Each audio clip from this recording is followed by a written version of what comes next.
Ladies and gentlemen, we are about to start our day.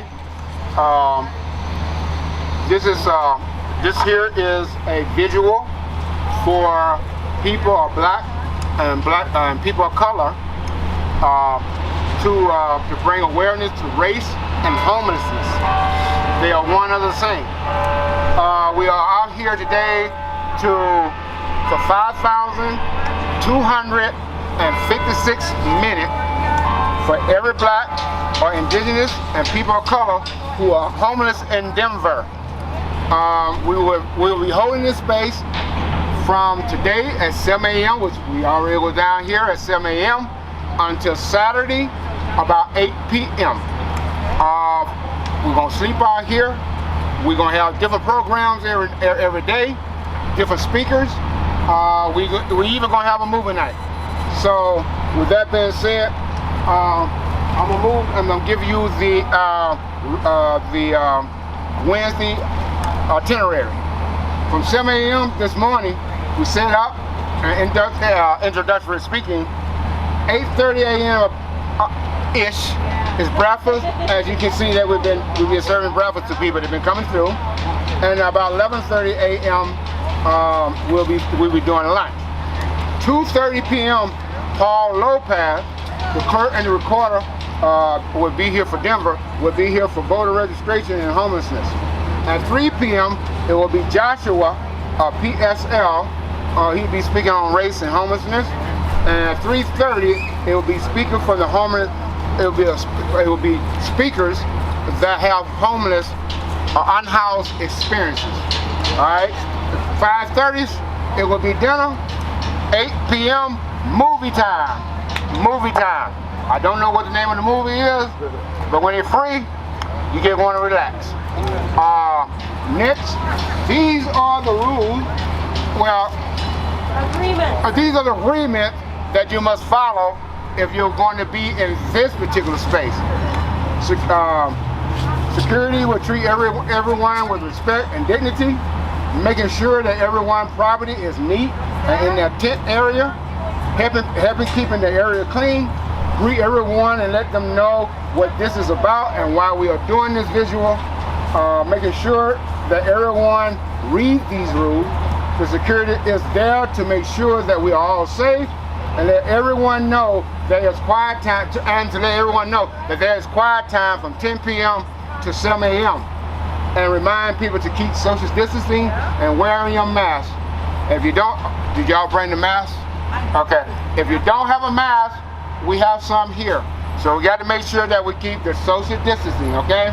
Now, things that you cannot do is no drugs are allowed, no stealing of property, no antagonizing the police if they so happen to show up.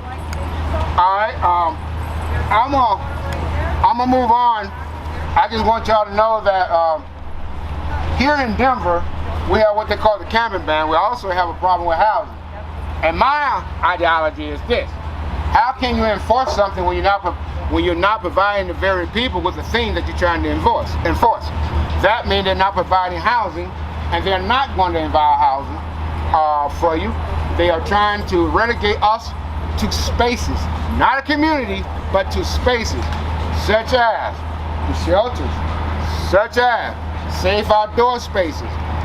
And one thing about that, what I'm trying to say is this: if they have not, in the last 9 years, only bringing on sporadically of apartments that people can rent according to their income, what makes you think that they are going to create housing, even though we don't have the safe outdoor space yet, but we need them in every single district, so that, and at the same time, that no one should be staying there forever. They should be going from a safe camp right into an apartment.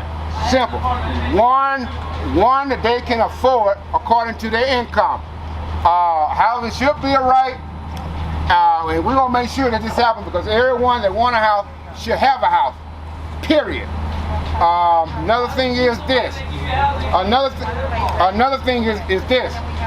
Why is it that people of color, if you break them down into the ethnic group, They are the minority in this city, but yet they are the ones that make up more than and will be the last one to get an apartment. They are out here living on the streets every day. They've been pushed around.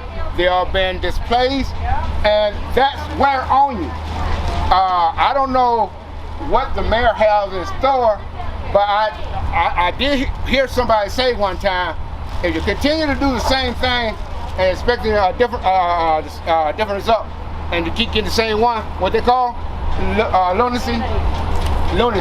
So I'm like this: why our officials are not talking to these providers, talking to the developers about it is advantageous to have everyone in a house that want a place to live, because at the end of the day, housing should not be an investment to where you can get as much you want. And another thing I want to say too, you rich people and the people that are housed in these neighborhoods, let me tell y'all something. Y'all do not have authority on who can live where and how they live. But they need a place just like you got a place.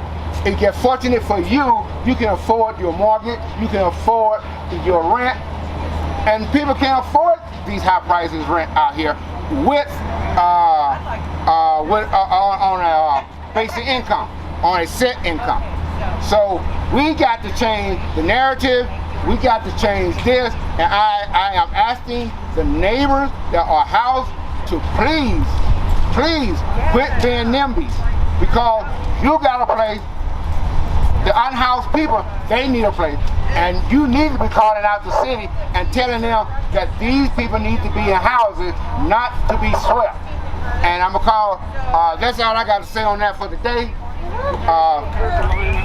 Therese, you want to come up here and go in? Anna, you want to come up and go into further detail on what's going on? Good morning, all you beautiful people. Thank you for coming out today. So first off, I'd like to say that there is a sweep happening right now on Stout between 21st and 22nd. It is the second sweep that we have had this week.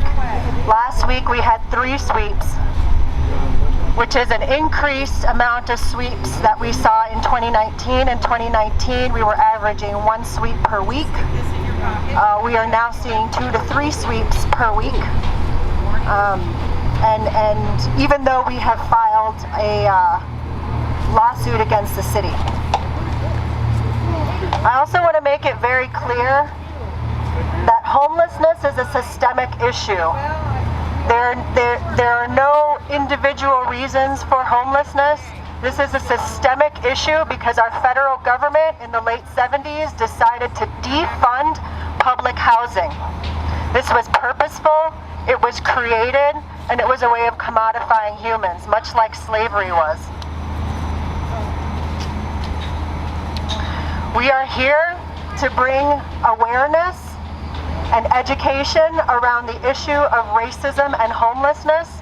As Jerry stated earlier, it is Black, Brown, and Indigenous people who are disproportionately represented amongst our unhoused. By far, it is Native Americans who are the most disproportionately represented in our data for Denver for the unhoused.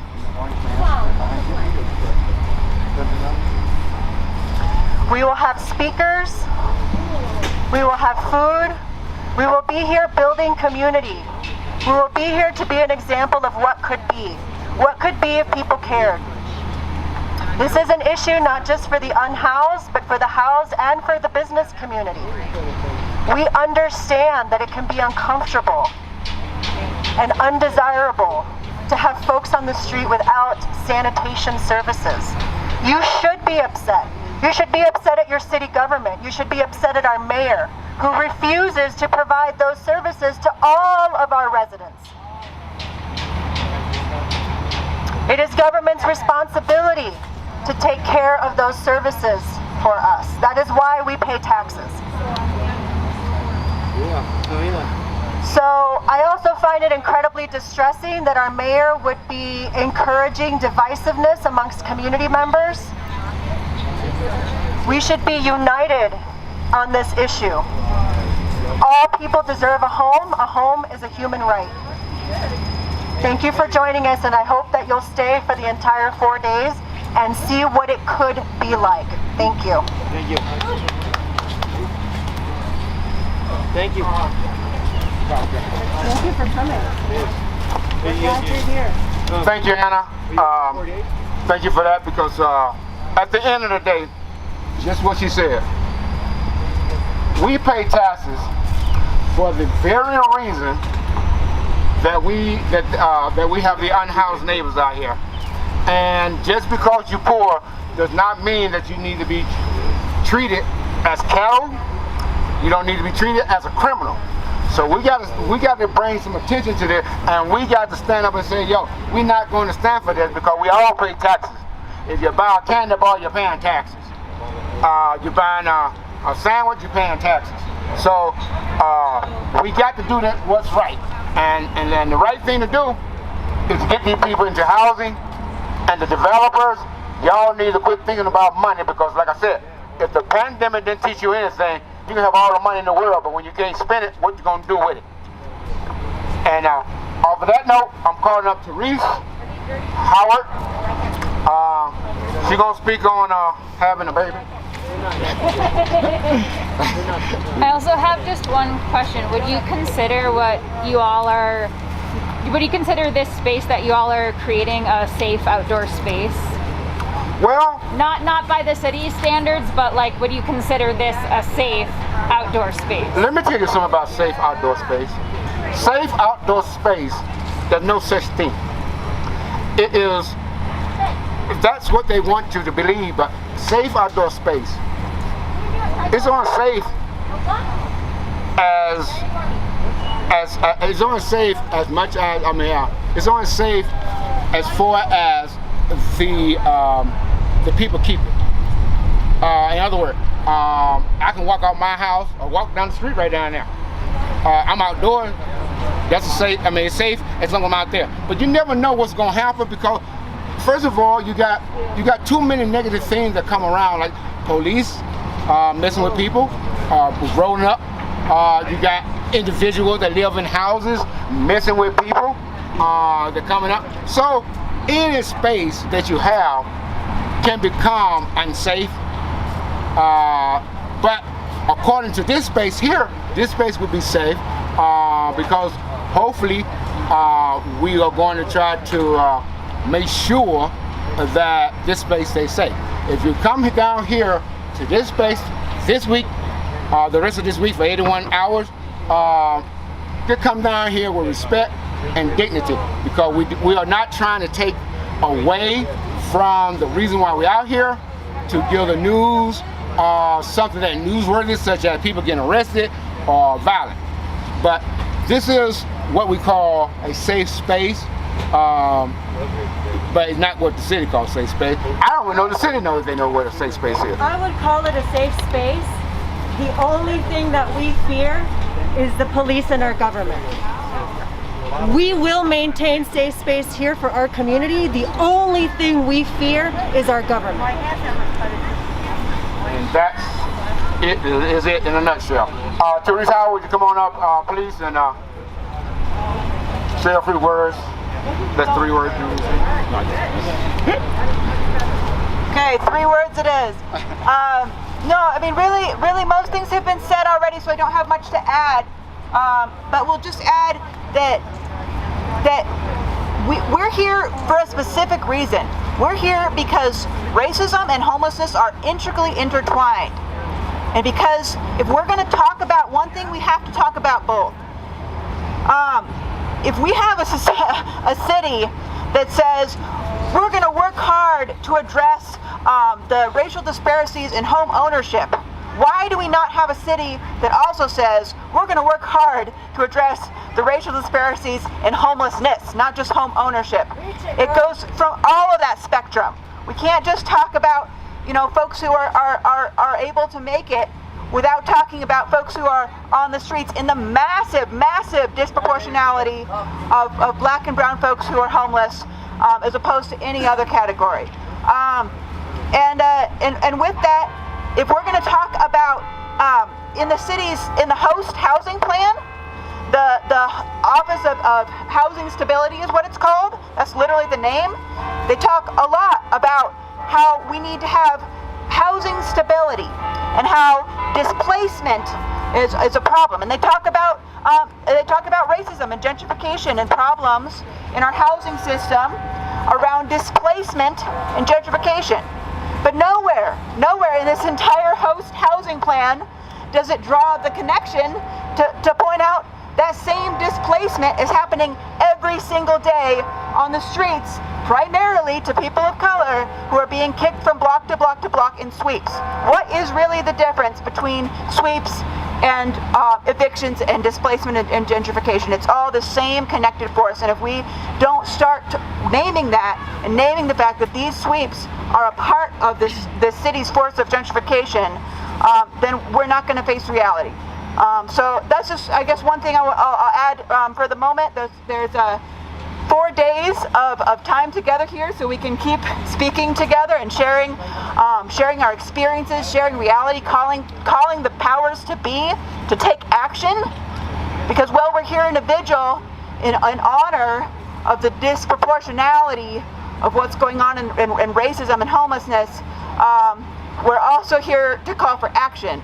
We're not just here to sit back and say, oh, this is okay, we're just gonna, mourn what's going on and not call for action. We're here to call for action. There's action steps that can be done, that must be done, and let's spend these next 4 days talking about that. Thank you.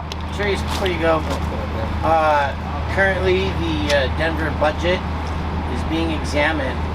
Has Denver Homeless Out Loud put any specific budget issues to City Council this year? Yes, for sure. I was going to speak more on that later, but just in brief, the city budget is proposed. It is about 75% going for police and quote unquote safety. The large majority of the budget goes for that sector of our society, which does not keep us safe, which instead keeps us in danger. And instead, there's roughly 1% of the budget that's going towards housing. So we have a whole bunch of proposals going to City Council asking that those funds be redirected from the police department to housing. We are asking that a simple $300,000, small number, when you look at the city budget, that a $300,000 sum go towards trash and sanitation services, just trash services, sorry, let me clarify, trash services for folks who are living outside. $300,000 would pay for, maintaining trash cans that get dumped, just like housed people get trash cans that get dumped at encampments. We also have a line item about $700,000 proposed for porta potties and other types of sanitation and hand washing stations, which we currently, as Denver Homeless Out Loud, pay for. Denver Homeless Out Loud and MAD create these hand washing stations and porta potties, and the city refuses to do that. So there's a line item for that, and I'll just also add there's some others, but one other tip of note is a line item for housing. We put in a budget item that's upwards of $8 billion. That's what we're really looking at in terms of what we want invested in housing. But there's a smaller sum that still would make a serious dent that asks the city to master lease existing properties and turn them into low-income housing that Candy Sitabaka is putting forward. That would, be a significant increase in the housing budget. So those are just a few of the budget proposals that are going forward. Make sure you email or call your council member and let them know that you are in support of these line items of the budget. Of course, you can come down here. Okay, also, Can I say something? It's important. You asking me a question or asking them a I'm question? trying to answer a question. Okay. I was at my house for 2 years. We live in Mexico. Signed up to move to another place. But there's security how you fix them homeless camps. Look at that shit. That is part of the problem. That's part of the problem. One of them. But at the same time, what I also want y'all to know this. Do you know why we have this homeless crisis? Some of the reasons why we have these homeless crises. One, rent is too high. Two, no one is really taking vouchers. So the vouchers are actually being turned into some of these apartments that they are building for low income. Those vouchers are being taken up over there, which means that people that would normally be moving into those spots, they don't get those spots. They, the one that got the vouchers, get those spots. So we have to do some things. We have to change some things. One is we need to put more money into housing people and keeping them housing. And secondly, we need to put less money on the police. Anytime your budget is 40% more on police force and safety, that should tell you we are in a malicious state. They are trying to get us into a malicious state, and that is wrong. If you notice, you have to understand that until you stand up for yourself, until you say, I am tired of this, and join hands and say, yo, write the representatives, write the city council in your district, which would probably be District 9, if you write them all. Write them all, because being homeless, you never know where you're going to be due to the fact of these sweeps. Displacing people every day. And the reason why they're trying to do that, and it's not working. They're trying to get y'all back into the shelters. Now, how can you get people back into the shelters when the shelters can't operate in full capacity? And a shelter is not a way of life. They usually have the word emergency shelter. Emergency. That just in case you lose your house or some unforeseen incident come to you, you can move into there and then work your way back out. But they are making it as a way of life. Shelter is not the answer. And as Teresa said, the other viable solution, safe outdoor space, tiny home villages. How about just the best solution is more solutions. How about just saying, damn it, we gonna get our profit. We might not get it quickly, but we're gonna get it, but we're gonna house these people. It's not about money on our end, it's about money on their end and how they are spending their money. The money has been wasteful, wasteful spending. If you look around, this mayor here, I can tell you this much. He know how to use the alphabet. He can come up with some outlandish acronym for standing for like host of housing stability or something like that. Host.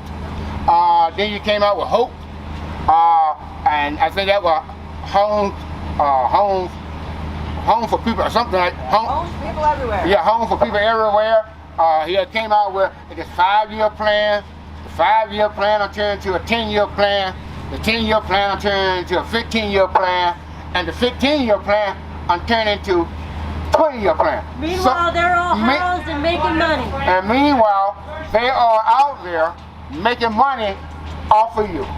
And if anybody make money off me, trust me, I'm gonna get some type of benefit from it. And that's what y'all got to start doing. I'm talking to the unhoused, but I'm also talking to the houses as well. So with that being said, do we have anyone in the audience that want to come up and speak? All right, this is your time to be heard. We're right outside the office of Mayor Hancock, even though he's on the other side. But anyway. Give me housing, take it away from me, I do everything wrong. The attorney, that bullshit. Well, you heard it from him. He didn't get the mic, but you heard it. He was displaced because of their mistake. He says, I don't know the situation, except for he is unhoused. And he should not be unhoused. None of y'all should be unhoused. We're not passing our tent. We are using the tents here first. All right. You want? Yeah. Come on, I'm good. Dry like a mother. Come on, water. Come on, water. So there was a gentleman behind us who was very upset. He was on a voucher. He was housed, and because of provider lack of accountability, he lost his housing. And I want to speak a little bit about that. I've worked for a number of organizations in housing, in case management, and managing housing for many counties in Colorado, not just in Denver, but also in southern Colorado. And I have experienced this firsthand. I have had a supervisor who failed to write checks in a timely manner, who failed to do bureaucratic paperwork that resulted in several of my folks being evicted through no fault of their own, and there was no accountability on the part of the organization. I complained, and I was forced to sign a document which stated that this person would continue to supervise me and continue with business as usual. Again, I just want to reiterate that this is a systemic issue. We made a conscious choice in the late 70s to defund public housing and put that funding into sheltering. We made a conscious choice to say that moving people around in shelters is preferable to housing people permanently. We have created the issue of the unhoused. And now we put the burden on those individuals rather than where it belongs, which is back on the system. We need to change that narrative. If you folks have a heart beating inside of you, I need you to start researching some of this information. Don't take my word for it. Go look for it yourself, because when you find it yourself, you will understand. You can own that. Those who work in housing, those who are making housing policy, this money that is going to homelessness is just being spread around to providers and policymakers, and it is not reaching the people who actually need it. If we want to get rid of homelessness, house them. It's very simple. We don't need to have all these barriers like, oh, you need to have, the funder says you need to have a mental health condition and you need to be accessing X, Y, and Z services. That's bullshit. Housing is a human right. Everyone deserves to rest. You can go almost a month without food. You can only go 11 days without rest. If you would not deny a human food or water, you cannot deny a human rest. It is necessary and vital to existence and to life. So please consider that. If you are one of these people who believes that the unhoused should not rest, then you really need to consider where you stand as a human. Can I ask a question? Sure. So if cops and other law enforcement show up to your vigil, how do you plan to respond to it? And because since sleeping outside is illegal and covering yourself, if you cover yourself, how do you? So we are dedicated to holding this space. We are non-confrontational. We will not engage in a combative way with the police. We will de-escalate, and we will exercise the rights that we have available to us within the public code. That means that we will abide by the easement of allowing the traffic to flow on the sidewalk. We also are here peaceably assembled to redress our government, and we have every right to be here. We understand we may not be able to put up tents. We understand that we may have to stand here or lay on the cold concrete all night. We are dedicated to doing that.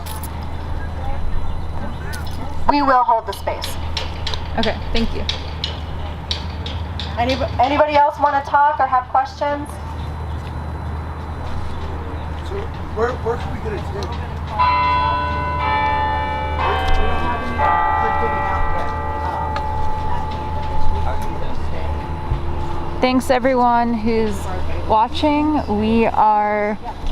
This is Alex with Unicorn Right. We are in Denver, Colorado, right outside the city and county building where folks with Denver Homeless Out Loud and similar-minded people and organizations are planning to take space and hold space for 4 days.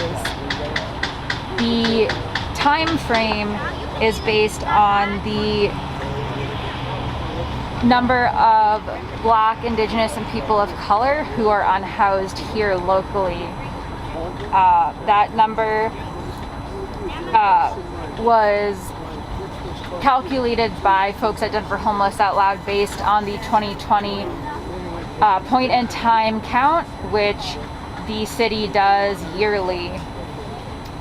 That number, according to Denver Homeless Out Loud and other organizations, is known to be low because they go out one night and count people, and not everyone is visible because sweeps happen so often that people are pushed farther and farther into hidden spaces. So Denver Homeless Out Loud tripled the number to get over 5,000 people who are Black, Indigenous, and people of color who are unhoused here locally. What you see now on the screen is a welcome message for this vigil here. Excuse me. It says, "Welcome, Race and Homelessness Vigil. We are here to build community, not to fight amongst each other. Be peaceful to yourself and to your neighbors and their property. We are here peaceably assembled to redress our government." And then it says, "No drugs allowed, no stealing, no antagonizing the police, and that quiet hours are from 10 p.m. to 7 a.m. So this space here is really meant to cultivate a safe and comfortable space for unhoused folks, but also housed people who are in solidarity with the folks who live outside, particularly folks of color who are unhoused. And we just heard from organizers with Denver Homeless Out Loud, and they were talking about how finding affordable housing and it is fairly impossible, and how the voucher program isn't effective, and people are on wait lists for years waiting to get into housing. So we are going to continue covering this vigil throughout the 4 days. Folks said that if cops do show up, they're going to still try to maintain the space, but they're going to do so in a non-confrontational way, and they're going to try to de-escalate any situation that happens. They also said that because of the unauthorized camping ordinance here in Denver, that they might not be able to set up tents and have covering on top of their body or underneath their body to stay warm, because that's illegal here in Denver. So, but they're committed to this vigil, so folks here might end up, if forced by the city, to just sleep on the cold concrete with nothing underneath or on top of them other than their clothing. But there have not been any cops or law enforcement here yet today. That might be because there is a current sweep happening at 22nd and Stout, I believe, where law enforcement and different city agencies, including a private contract cleanup company called Environmental Hazmat Services, goes to encampments where folks live outside and forces them to pack up their belongings and move elsewhere. And there's nowhere for them to go, but they're just forced to move from that particular spot. So that's happening, probably still happening right now, and that might be why law enforcement has not showed up here yet. Folks also think it might have to do with the fact that there aren't any tents or real structures set up. There is a bunch of food though, and coffee that's free, and water. And also clothes and some resources for folks to get if they need. And yeah, this started at 7 a.m. this morning. These signs that you can see say enough is enough, move along to where, and some voices from unhoused neighbors. It's very stressful, this constant moving. They are complicating our survival. I have nowhere to go. Until they offer me a home, I will be in this spot with my tent. This is where my case manager can find me my path to housing. So also when they move folks, so often case managers can't find folks, and so if they're on a waiting list, and let's say they even get housing and get accepted, if the case manager can't find them, then they aren't able to move into this housing. So when the sweeps happen so frequently, people are moved away from services that the city provides and says are the answers, and they go to encampments spreading this information that you can sign up for, you can get on a waiting list, there are case managers, these are all the resources we offer, but then they constantly sweep people away from these resources. So this cycle just makes it really hard for folks to obtain the resources the city says they provide for the unhoused population. So again, we're going to be here for a lot of this vigil. There are going to be speakers every day. There are also going to be movie nights and other community groups, projects. Tomorrow we'll have morning yoga. Tomorrow there's going to be morning yoga. There's going to be free meals throughout the day.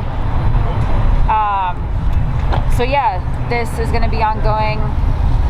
And Comments if you want. I have some comments if you want. Okay. And Anna from Denver Homeless Out Loud has some more things to say.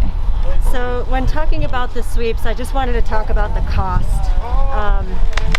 So we tried our best to quantify what the cost is of a sweep. I did this a couple of years ago while managing housing for Denver. I wanted to see what it costs service providers who are using grant money to end homelessness. So the way to end homelessness is to house people. So for the organizations that are working on moving people to housing, I looked to quantify what that cost was on the provider end. We recently did a cost analysis on what it costs on the city end. And we were using a really low estimate.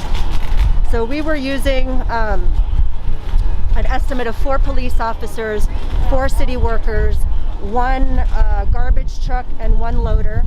We could not find what the cost was of the fencing, so that was not included. But with 4 officers and 4 city employees, we estimated that cost to be at right about $15,000 per sweep. What we have seen in more recent, just in the past month, I'll take like the Logan and 14th sweep as an example. There had to have been at least 13 police officers and just as many city workers. So we can sort of figure that from the cost analysis of 4 people, if we have 3 times that many, it would cost nearly 3 times that much. So you're looking at $15,000 for a really small sweep. That is on the city end. On the provider end, it takes an outreach worker an average of 12 to 18 months to prepare someone for housing. During that time, that outreach worker is being paid a salary. They're getting insurance benefits. They're getting other benefits like paid time off, holidays, that sort of thing. But they are also providing deliverables. So things like hand warmers, underwear, socks, gloves, hats, coats. There are other deliverables that are necessary to get someone into housing. For example, people need a birth certificate, an ID, a criminal background check, and application fees. So all of that is coming from the service provider world. And if you look at the outreach numbers across organizations just in Denver, you can extrapolate that figure. So we know about how much hand warmers cost. We know how much a criminal background check costs. We know how much it costs to get an ID. We know the average salary of an outreach worker. I estimated the cost of each sweep to be around $220,000 per sweep that organizations are using to eliminate homelessness. Our city government is throwing that in the garbage. And this is taxpayer money that goes into grant dollars that then is used to eliminate the problem. And we have a city government that is destroying that. So it's kind of akin to a 2-year-old running your family, right? That's just irresponsible. And what we have right here at the mayor's office is an irresponsible mayor.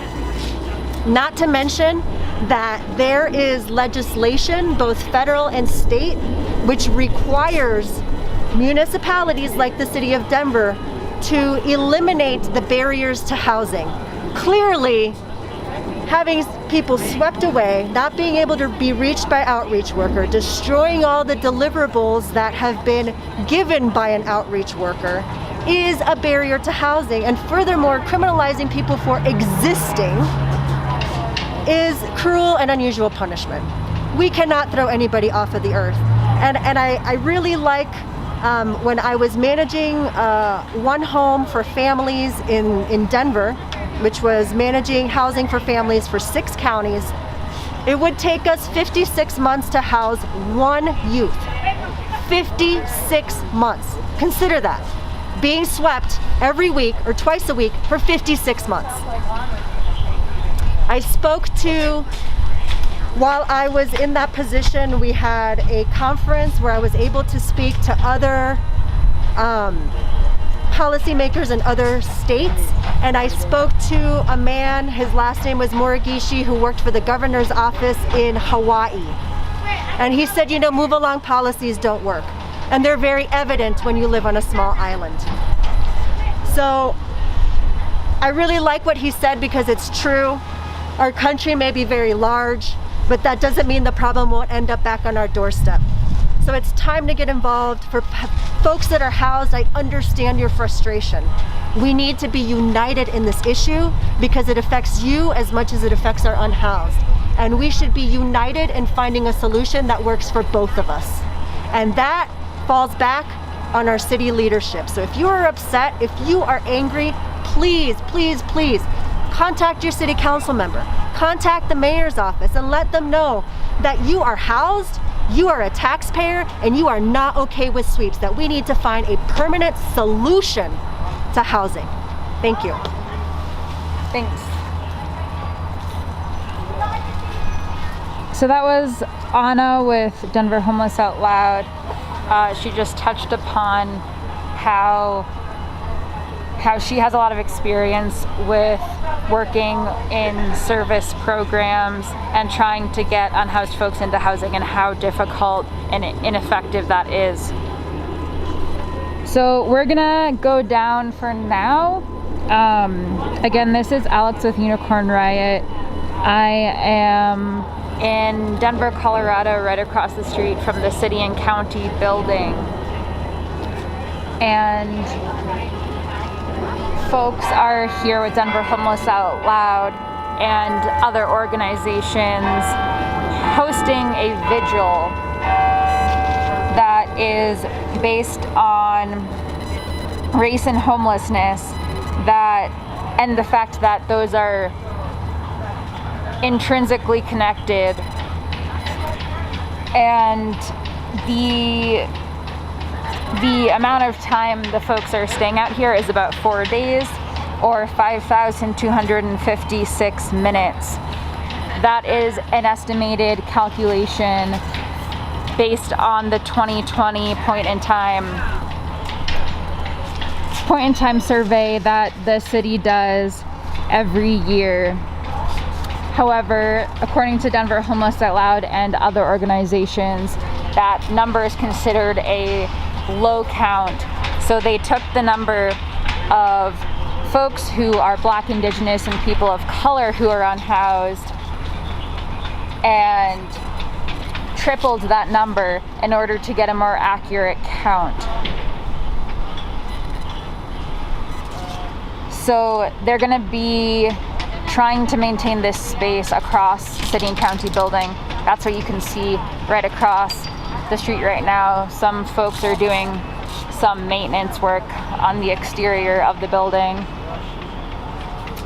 And you can see in the middle of the street there is a mural. You can kind of see the colors.